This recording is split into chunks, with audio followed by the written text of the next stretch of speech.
नमस्कार, स्वागत आहे आपले कांबळे परिवाराच्या या वर्षीच्या गणेशोत्सव सजावटीत.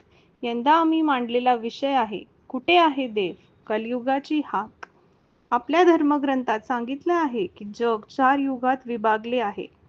पहिलं सत्ययुग, जिथे सत्य, धर्म आणि करुणा नांदत होती.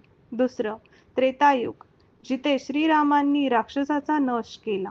तिसरं द्वापार युग, जिथे श्रीकृष्णाने धर्माचं रक्षण केलं. आणि आता चौथा, आपण आता ज्यात आहोत तो कलियुग, जिथे अधर्म वाढलाय, लोभ वाढलाय आणि माणुसकी हरवली आहे. आजचा माणूस स्वार्थी झालाय.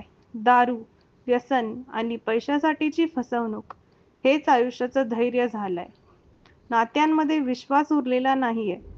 आई वडिलांचा आदर संपलाय आणि मनुष्य माणूस न राहता राक्षस झालाय. या कलियुगातील भीषण प्रसंग आपल्याला दररोजच हादरवतात.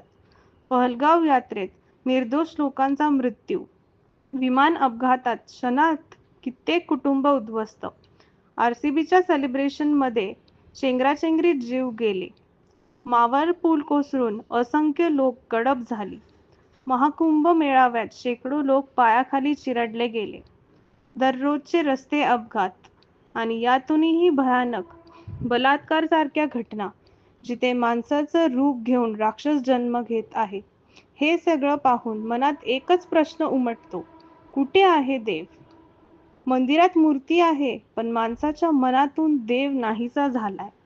गणराया आपल्याला सांगतो, देव दगडात नाही, तो आहे तुमच्या प्रामाणिक वागण्यात, तो आहे तुमच्या माणुसकीत. चला तर या गणेश उत्सवात आपण फक्त गणपती बाप्पाचे स्वागतच न करता त्यांच्या आदर्शानुसार आपल्या सवयी बदलू, वाईट विचार सोडूया आणि हरवलेली माणुसकी पुन्हा जिवंत करूया. धन्यवाद.